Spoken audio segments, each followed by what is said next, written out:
Yeah, this is episode 52 here with Woke Nation. Um, the last couple episodes I've been doing, the previous one on Pride Month because we're in the month of June, and this whole month has been dedicated to Pride, which is the LGBTQ rights, sexual revolution, and sexual rights movement. Their claim being that they want um, unity and the right to marry and just basically to live normal lives without the discrimination of the public. And then a previous episode I had done right before that was on abortion. And what I kind of honed in on, you'll notice in both of those episodes, was children. And the way both of these movements, the pro choice or the pro abortion movement, and also the Pride, we'll just call it Pride, movement, the LGBTQ movement, has specifically targeted children in a sort of effort, a propaganda effort, and an indoctrination effort, which is slightly ironic considering that a lot of these movements will accuse the conservative right or Christians of indoctrinating children with dogmatic religiosity. That's something you'll hear quite often from particularly atheists or secularists within these movements, especially the LGBTQ movement, that they're a lot of their problems, their anxieties and depressions are brought about by people within the Christian right who don't accept or are intolerant of their lifestyles and seek to indoctrinate their children against such a lifestyle, constraining them against it. Now, so I find it slightly ironic that they do the very thing that they accuse Christians of doing, which is seeking out children and trying to teach them what they believe is right. Now, what they believe is right is not right at all by my book, by my estimation. Or just what I view as truth, which is the Bible. But it is slightly ironic that they use the same methods. I forget who said it, but I've heard it said many times before that no matter what, you're going to be indoctrinated. Your children are going to be indoctrinated one way or the other. The question is, do you want them to be indoctrinated with the truth or no? This idea that we have, that a lot of people, particularly secularists, like to push out there, that your children are just these empty vessels that will be absorbing information, and that as long as we don't push them in one direction or another, that they will freely choose one way or another on their own. This idea I've spoken of before of absolute human autonomy, that your will is totally free. Putting all that to the side for a moment, it is not true that just because a child goes to a public school where religion or Christianity or Islam or any religion, if they go to a school where religion isn't taught, that they will not be goaded into one mindset or another. This is simply not true. What obviously will take the place, because if you remove religion from a school, there's a vacuum there. So what will take its place but secularism or humanism? These things which I'll get into in later episodes, but which are in and of themselves actually religions. Humanism is a religion. Atheism, which humanism flows out of, is just as dogmatic as any religion out there.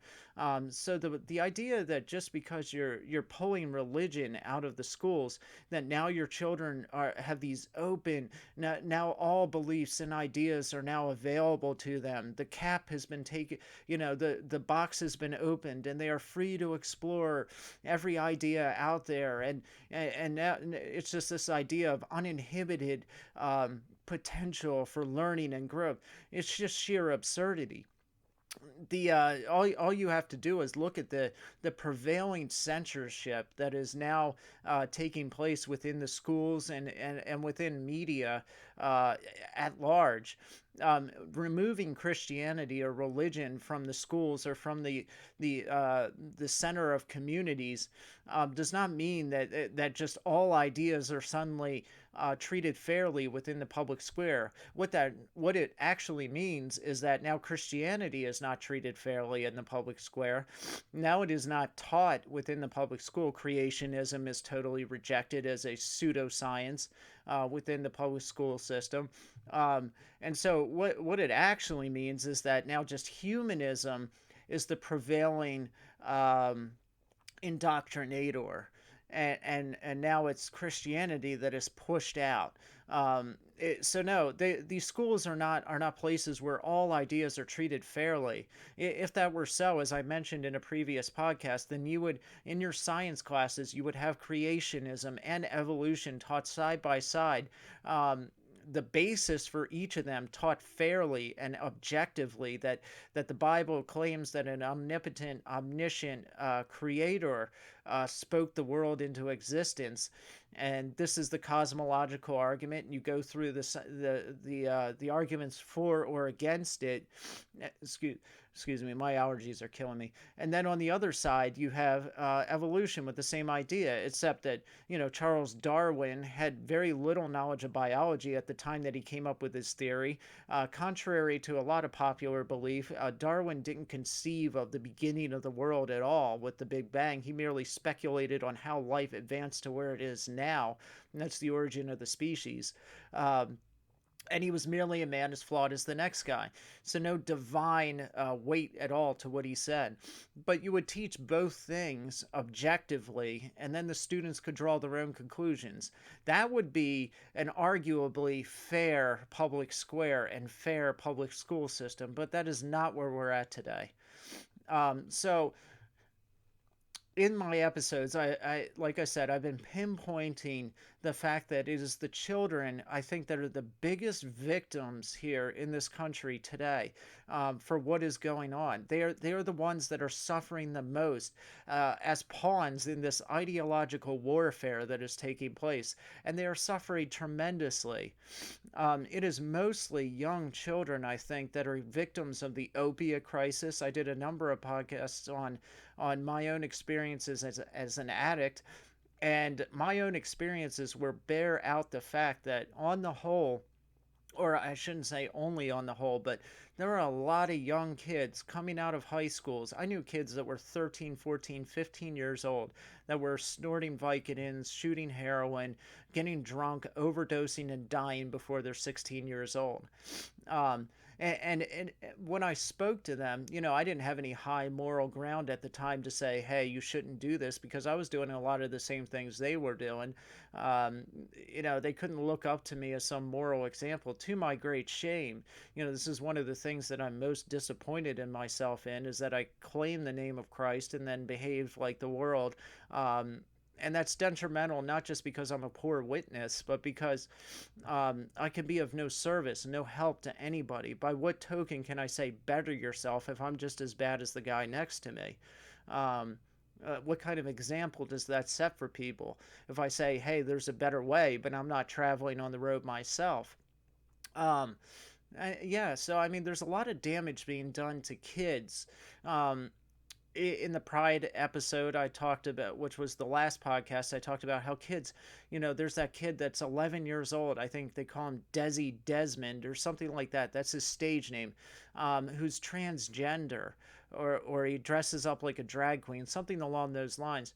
And there was a video on YouTube of him going into a gay bar filled with adult gay men, and dancing sexually and provocatively for these old men, and then standing at the edge of the stage. These men were all drinking, all getting drunk and being aroused by an 11-year-old dancing provocatively and sexually in front of them in a very gaudy outfit, the way you would see like a very sexualized drag queen dress up as, emphasizing all the sexualized aspects of a female. Um, and so this kid, Desmond, stood at the end of the stage and had adult men put dollar bills down the front of him like he was either a belly dancer or a stripper. That's what you do with strippers in the strip clubs. I know, I've been there. There's no difference. Okay, this is child abuse. This is rank child abuse. He should be this is a case where he should be taken from his parents. This is child abuse. And these kinds of things, this is not an isolated case. I've seen numerous cases just like this. Not too long ago in the news, there was a case of a boy named James, who his parents were getting separated, and his mother believed he was a girl and was pushing for him to be chemically castrated. This boy was 6, but when he spent time with his father, he went by his boy name, James, which was his birth name, and dressed as a boy and behaved as a boy. And so his father was very concerned that the direction his mother was pushing him in was not a direction the boy James really wanted to go in, but was peer pressure. And what the judges and the children and youth people by living and observing the situation was that when the boy James was with his mother, then he behaved and acted as a girl, named Luda, I believe. But when he was with his father, he behaved and acted like a boy. And yet the mother was pushing for chemical castration. I mean, this is unthinkable for a 6-year old. You're permanently altering and destroying this child's life, um, all for the sake of something obviously that you want. I mean, what other conclusion could you come to except that this is a tragically confused young child that really at his roots is not gender confused in any way, but merely is seeking the approval of each individual parent, and probably is doing whatever he can to have a relationship with his parents as his family dissolves in front of him. And so this is not a transgender child, and yet he is being touted as some kind of symbol in the media of children with gender dysphoria. And the father is being demonized by LGBTQ groups as somebody that is trying to prevent the child from being who he really is at his core. I mean, this is a monstrous thing.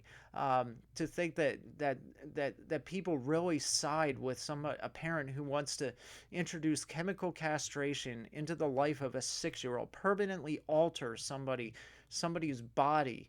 Um, Before they've reached any sort of age of maturity. I mean, even if you could say that the child was truly suffering from gender dysphoria, to push for chemical castration, a permanent solution to a situation which may very well be temporary, because the stats bear out the fact that most children that experience quote unquote gender dysphoria actually grow out of it before they become adults, before they even hit their teens, before they graduate high school, before they go into college, before they meet the person that they may want to spend the rest of their life with and have children with, and yet you've chemically castrated them and removed that choice from them as an adult. Um, these are permanently damning things that we are doing to our children. And that's why I say children are the main victims here. It's unspeakable the things that are going on, and that are being this weight of expectation and of I think truly exploitation is landing a millstone on the shoulders of our children. Not only are we content now with aborting them in the womb, but now there's conversations going on, like we heard with Governor Northam in Virginia, where the child may be born, and then still a discussion ensues over whether the child is wanted and therefore should be killed or not. Excuse me. Um, and that's just at birth. That's not to mention what I just spoke about, where now the child, if he's determined, if it has been determined between doctor and parent, who is the new god of our society, that the child is wanted. If it's been determined that this child is now wanted and now may be permitted to live in our society, now you have the right to live. We've given you that right. Oh, how kind of us. Now, but that's not the end of the child's nightmare. Now he moves into the public school system, where a whole field of landmines awaits him. Children being taught that playing around with your gender is a normal, good thing. that something that is so intricate to your being, which cannot be altered, like race, is something that should be toyed around with, that our sexuality should be toyed around with. I just saw a video not too long ago on, I think the conservative speaker's name is Lauren Chen. She used to have a channel called Romy Millennial. I forget what I think she calls it pseudo intellectual now, kind of a tongue in cheek name, I imagine. But did an episode on Teen Vogue, and how back in the day, 10, 15, 20 years ago when we were all young, I'm 34, so it wasn't, we'll say 20 years ago when I was 14. Teen Vogue, what they used to put out was just like the latest gossip on Justin Bieber or something like that. Some pop singer, NSYNC's latest tour, or Britney Spears kissed so and so in the corridors of such and such club in LA. And this cheetah print shirt is now the new thing. Stuff like that. Stuff that by today's standards is genuinely benign. But now, if you open up that magazine, you get articles on what anal sex actually means in your sex life. Yeah, Teen Vogue had an article on that, on anal sex, in a magazine that uh, sometimes prepubescent girls, 12 years old, not yet hit puberty. I don't think. I don't know, but I don't think they have at 12. Um, well, yeah, but I mean, they're reading articles now on anal sex, on bondage, on stuff like that in Teen Vogue. Um, the same thing has gone on with children within I think middle school, and some of the the grade just prior to middle school. Children 6, 7, 8 years old not only are being told to play around with their gender, but also that sexual relationships are being taught what that actually means to have a sexual relationship. They're told about actual homosexual relationships between men and women and women. Um, I'm sure anyone that's paid attention to the news has heard about these drag queen readings that go on at libraries, where men that dress up like women in all the gaudiest um, makeup and heaving bosoms and thigh high stockings and short skirts with high heel shoes, the kind of stuff a stripper would wear. They dress up like this and they come into the library and read children books on about children having gender, questioning their gender and playing around, dressing up as the opposite sex. This is stuff that's being introduced at an alarming rate to our children. And they're not handling it well. I don't believe for a minute they are. This absurd idea that this stuff is harmless and is not affecting our children. One can only look at just the absolute confusion of a child like Desmond, who does not think it is unusual that his parents dress him up like a drag queen, like a freak drag queen, and have him dance in a provocative and sexualized manner for drunk gay guys. This 11-year-old finds that normal. Of course he does. He has no other standard by which to judge the word normal. His parents have acted as if this is normal, and so he will think it is. But yet, in our innermost being, God said in the Bible that He made human beings male and female. Um, Romans 1 talks about the suppression of truth, which inherently means, intrinsically means that at our core we know these things are wrong. We have all been given a conscience. The law of God has been written on all of our hearts. We know this in our innermost being. Deep down, we all know it. And so you can only deny reality as long, for a certain amount of time.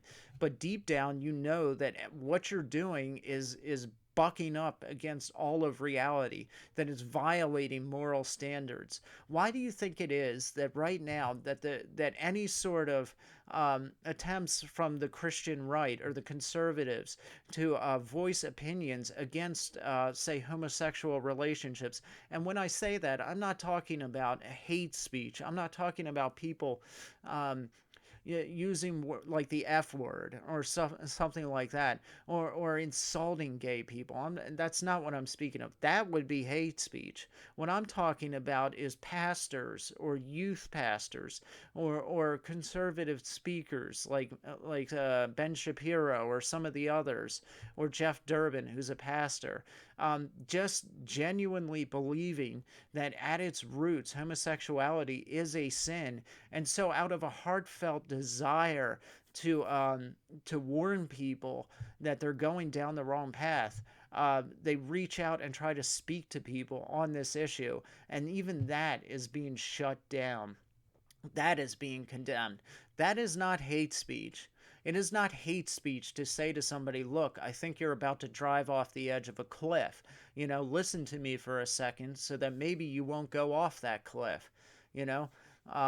And the very fact that that kind of talk is being silenced tells me that that these people, the people in the pride groups, the activists mainly, is who most of my um,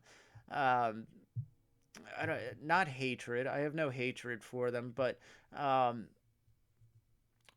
my my disagree. I would say disagreement, but anger to an extent, I would say. And there's a difference between anger and hatred. My anger stems from the fact that I see a lot of these activists in these groups um, not caring at all about the consequences of what they teach the children. And as the bodies mount, as these kids are just irrevocably warped by what is being taught to them, and they turn to drugs and other things, I see no responsibility. There's no culpability. There's no ownership of what they're doing. And so I think that there is a big way that we can.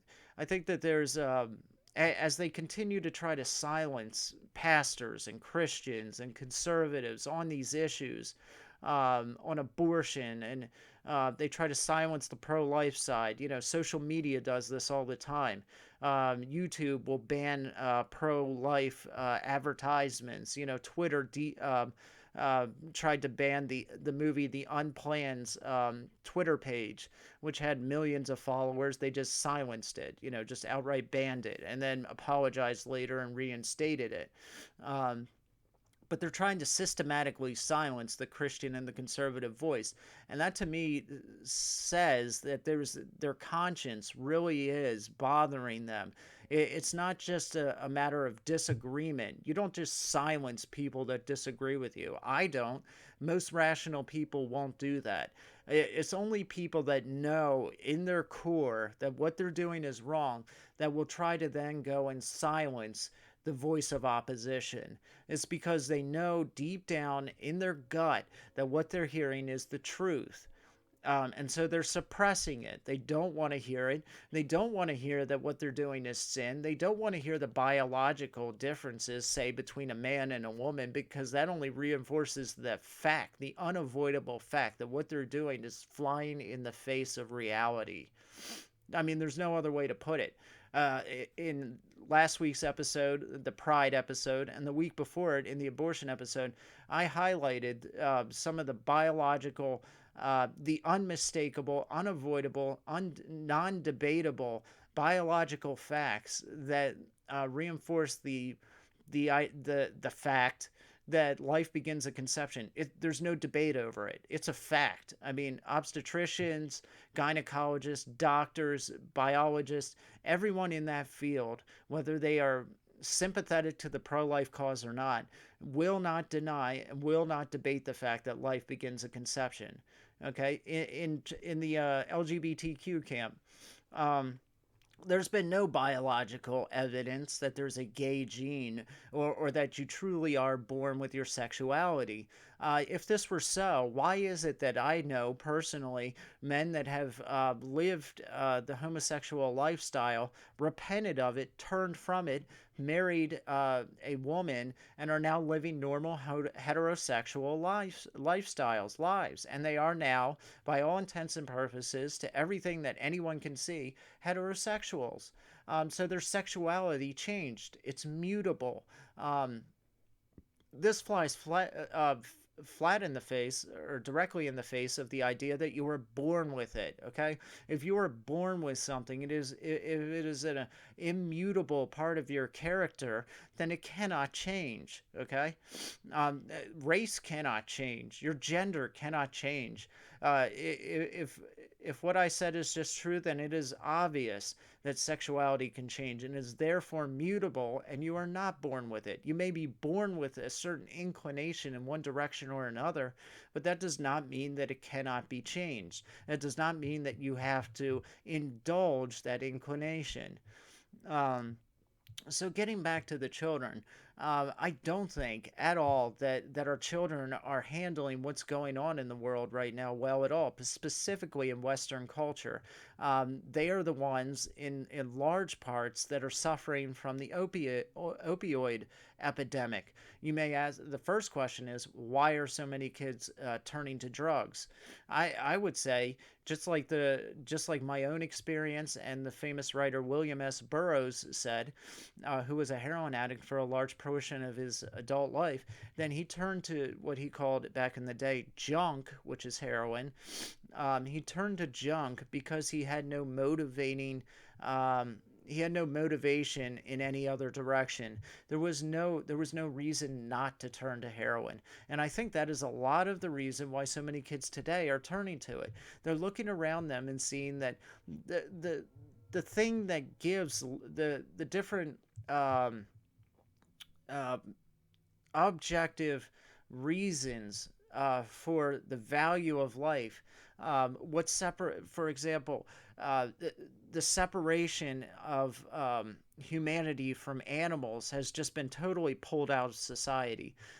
We're being taught now, and children are being taught from the earliest stages of youth up into adulthood, that all we are is just animals. We're just evolved animals. We're just simians. That's all we are.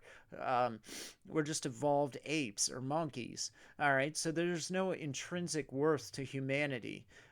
This is a very damning thing to teach children, because really, if all we are is just highly evolved animals and there is no worth to us beyond that of a squirrel or a rat in the street, then why should they have any real reason to treat their fellow students or with any sort of respect or value?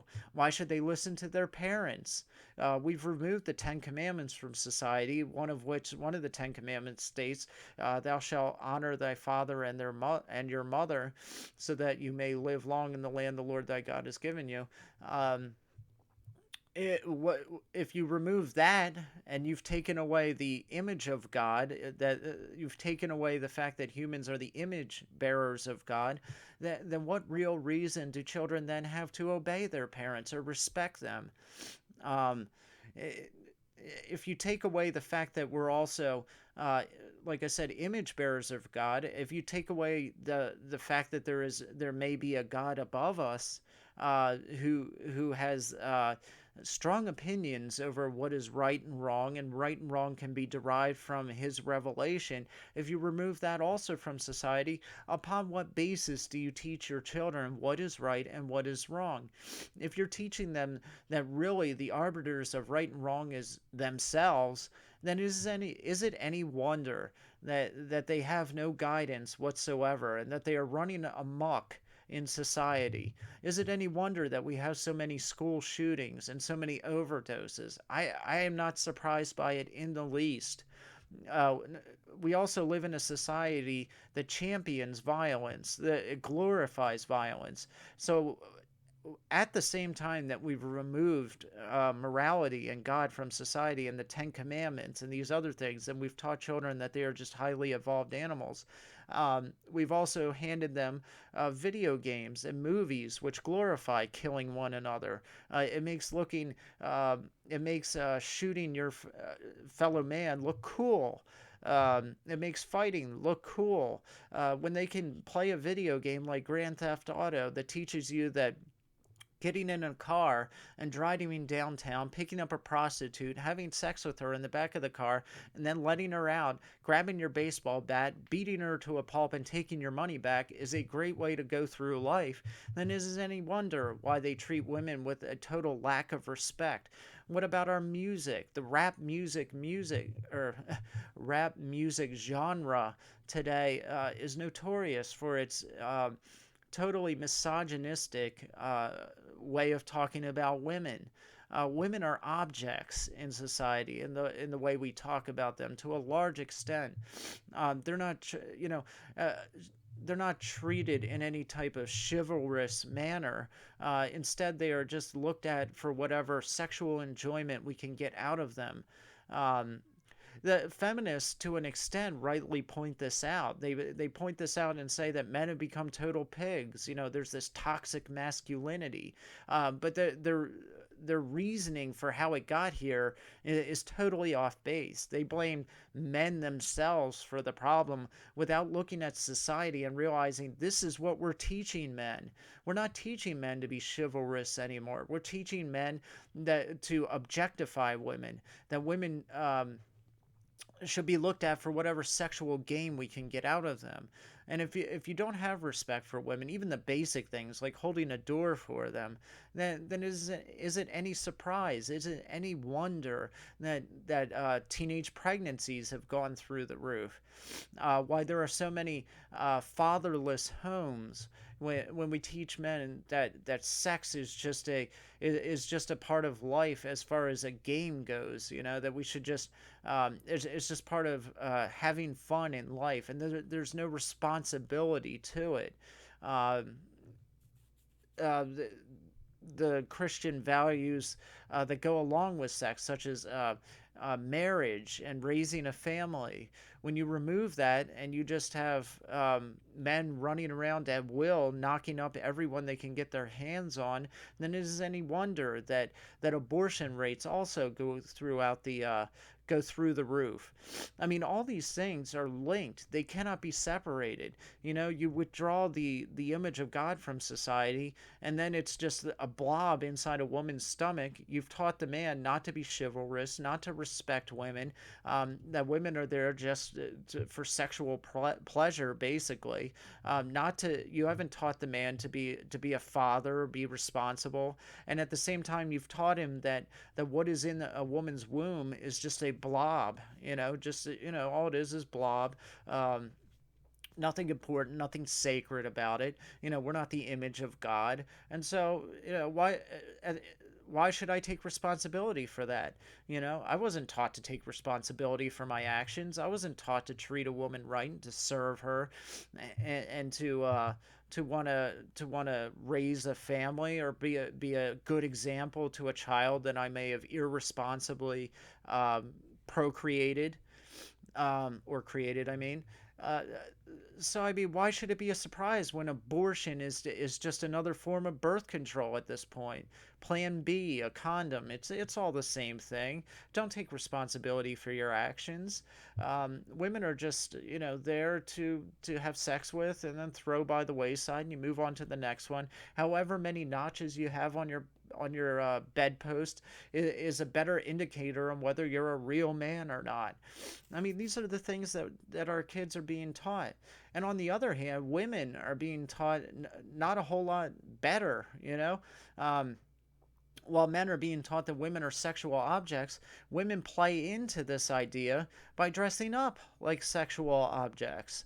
I mean, when I can go down the street and see 13 or 14-year-old girls walking down the street in shorts that ride so high up their rear ends that I can see their little butts hanging out the bottom, that I mean, that how wrong that's just wrong on so many levels. I'm a 34-year-old man, you know.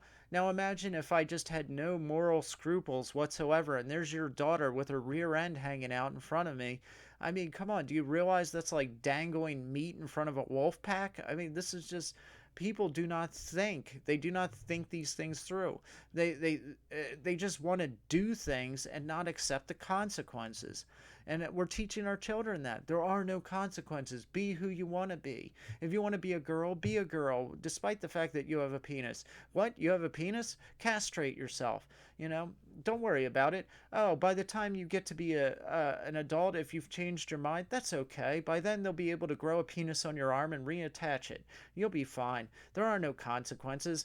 Oh, that's just a blob in her belly. Just kill it, and move on with your life. You are your own God. You sit on the throne in your own heart. Children are not responding well to this, despite what we tell ourselves. There's a couple articles here I'm going to read real quick. Um, let's see. This one got a lot of attention.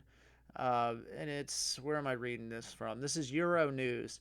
This one, like I said, it got a lot of attention. Noah Pothoven, um, this was a young 17-year-old girl in somewhere in Europe. Oh, she's Dutch, and she just committed suicide. Now there was controversy over this story because over in the Netherlands they allow euthanasia, physician assisted suicide. It's big over there in Europe. Big surprise, they have no meaning for life. They have no intrinsic value or worth for the human being or for life. So why is it any surprise that suicide's a big deal over there? It's popular, and it's starting to come over this way. We just haven't gotten to the point yet where doctors are willingly doing this stuff left and right. Instead, now it's just, we kind of do it on the side, and people kind of support us. But this is Noah Pathoven. Um, Let's see here. A Dutch teenager who has detailed her struggles with sexual assault, depression, and anorexia has died, according to a family statement. Noah Pathoven made a, quote, sad last post to social media last week in which she announced she would die, quote, within 10 days.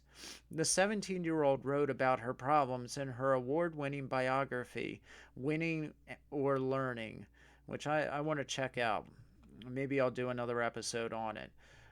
She wrote in her book that she was first assaulted at the age of 11 and raped by two men when she was just 14 years old. Facts she hid from her parents because she was ashamed, which is another thing. Um, the trust between parents and children, something that should be so paramount, has been destroyed. I'm not going to sit here and judge or condemn her parents or speak ill of her as she's passed away. Certainly not. This is very sad, and I would never speak ill of her. Um, I wish I'm a nobody. I'm just, who am I? But it makes me feel like I wish there was something I could have said to her. I wish there was something I could have said. When you read stuff like this, especially since I'm a parent now. Um, but in her last post on Instagram, the young girl wrote that she had stopped eating and drinking and that her suffering was, quote, unbearable. She wrote that her decision was, quote, final and that she had not been alive for a while, which is just unspeakably sad. I breathe but no longer live, she wrote. Pathoven wrote on Instagram last week that after many, quote, conversations and reviews, it had been decided. The teen described herself as a, quote, mental illness warrior. Um, a statement from the parents responded to reports by various media outlets, one of them being Euronews, which is where I'm reading this, that fallaciously stated her death was the result of a lawful euthanasia. This is their statement, we, parents of Noah Pathoven, are deeply saddened by the death of our daughter. Noah had chosen not to eat and drink anymore. We would like to emphasize that this was the cause of her death. She died in our presence last Sunday. We kindly ask everyone to respect our privacy so we as a family can mourn. And this is the parents of Noah Pathoven. Um, A statement from the Ministry of Health was released on Thursday morning. We are all deeply moved by the death of Noah at 17 years of age, and our hearts go out to her family and friends, the Dutch Minister of Health, Welfare and Sport, Hugo de Jonge, has said. We are in touch with her family, who have told us that, despite international media reports to the contrary, there is no question of euthanasia in this case. The family must now be allowed to grieve for Noah in peace. Questions about her death and the care she has received are understandable, but can only be answered once the facts have been established.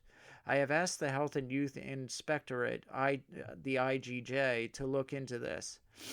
De Levin signed Clinic, which I did not pronounce right, is an end-of-life clinic in the Netherlands. The Netherlands. They too released a statement as they were contacted by Euronews to comment on the controversy surrounding this case. De Levinsian is approached from all over the world for a reaction to the death of 17-year-old Noah. However, due to privacy rules, we cannot make any statements about this, blah, blah, blah. To put an end to incorrect reporting in foreign media in particular about her death, we refer to the statement made by friends of Noah this afternoon.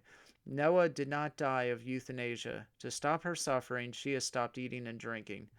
So basically, the government didn't kill her themselves. They simply just allowed her to kill herself. I fail to see the difference.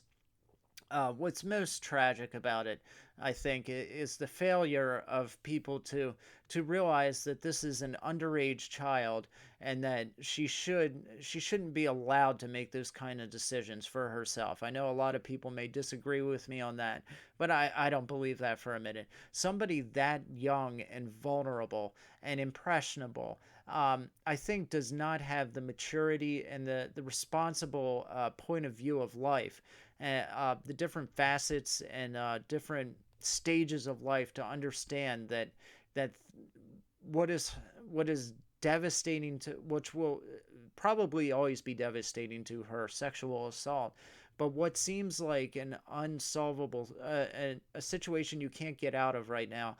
um, Later on in life you realize that it's not the case, hindsight and maturity are 2020, unfortunately. But I think it's tragic that not more was done to prevent her from doing what she did. There's but I you know this is the world that we're leaving our kids in.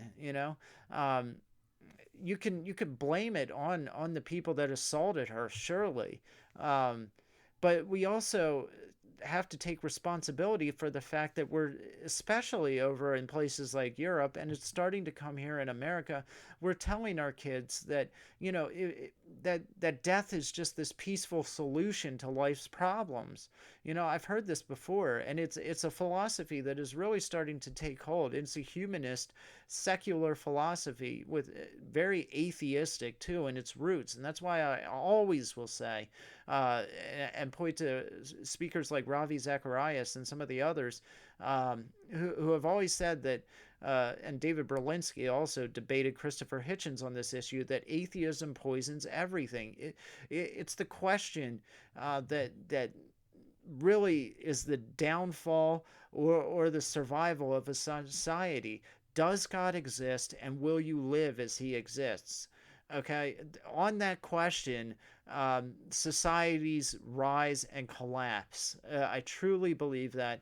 I know some people probably get tired of hearing me talk about, I mean, for the last heaven knows how many episodes I've talked about atheism and Christianity and secularism and objective morality and all these kinds of things.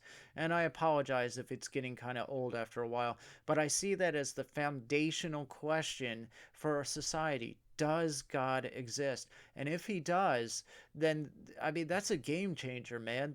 I mean, you can't get around that as this kind of, oh well, maybe he does and maybe he doesn't. Que sera sera.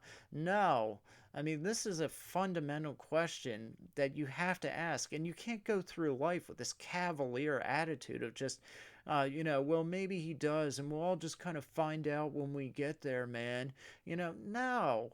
Do you understand what it means that if God exists?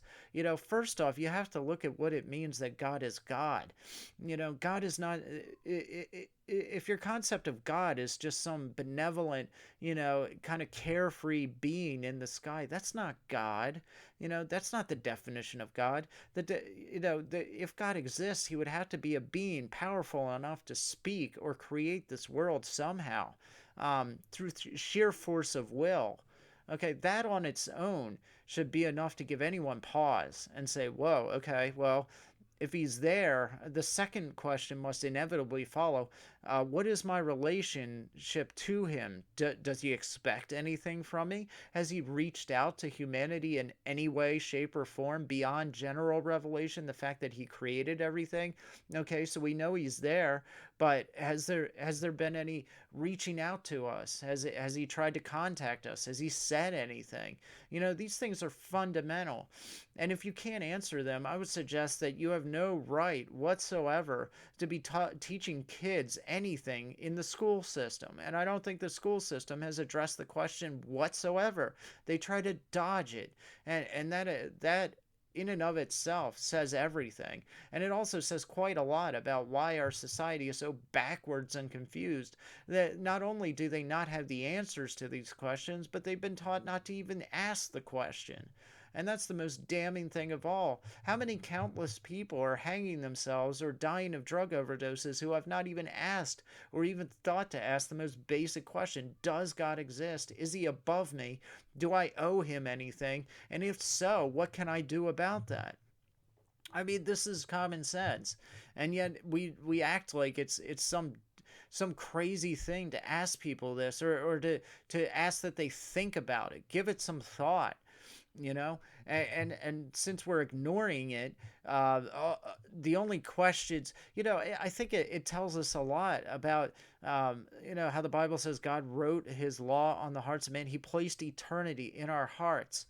um, why do you think it is that so many people today are wandering around asking and thinking so many unrealistic, stupid things? I shouldn't have said that. I've been trying to avoid using words like stupid. But why are so many people today wandering around thinking about things that are so unmoored from reality? It's because that they have not been taught to ask the most basic realistic questions. We are not being taught to think in realistic fashions. And if you can't do that, then how can you expect to have any kind of answers? And when life crashes in on you, because reality does not change whether you accept it or not, whether your school or your parents teach you to accept reality does not mean that reality suddenly isn't there. It's there whether you like it or not. And when it comes crashing in, we're seeing kids that have no way to deal with it, no answers, and no knowledge on where to look for the answers. And the places that do have the answers, they've been taught are superstitious babble, like the Bible. Um, so it's shocking, but unsurprising still. So uh, I was gonna read. There's another article real quick. Let me pull it up here. This was from USA Today, and I'm just going to go through this real quick because I've been talking for a while here. And it's on the teen suicide rate has more than doubled. Um, Alarming new statistics show that our children are increasingly at risk of suicidal thoughts, attempts, and deaths. A new study led by Vanderbilt University, published last month in the academic journal Pediatrics, reports a more than doubling from 2008 to 2015 of school age children and adolescents hospitalized for suicidal thoughts or attempts. Just more than half were youth between the ages of 15 through 17, followed by those between the ages of 12 to 14, 37%, and those ranging in ages from 5 to 11, nearly 13% in the 5 to 11 category. That's just insane. All told, suicide takes more lives of our youth than automobile accidents. I encourage you all to look up the rest of the article. It's at USA Today. Um, Larry Villano a contributor. This was from June 8th, a year ago, June 8th, 2018. I would encourage anybody to read that and really take it to heart. As parents, it's our job to teach our children the truth. That truth may not be popular with everybody out there, but it does not matter what is popular and what is not popular. Are you willing to sacrifice your child's life, their soul, their eternal well being, and their well being in this life for the sake of what's popular? And what may have somebody knocking on your door or something like that. You know what I mean. We've all been afraid of that. But it's time to make a stand, to take a stand. These things are important and they're crucial, and it's killing people. Children are dying left and right. They're killing each other. They're killing themselves, and they're destroying themselves spiritually, physically, mentally, psychologically, what have you. All because we are not standing up for truth. So I hope we'll all make a commitment to actually stand up for the truth that our children need to hear if they're going to have a good, have any sort of well being in this life and the life to come. But that's my episode for this week. I'll be back next week, obviously, Lord willing, with another episode, episode 53, I think. So good night and God be with you.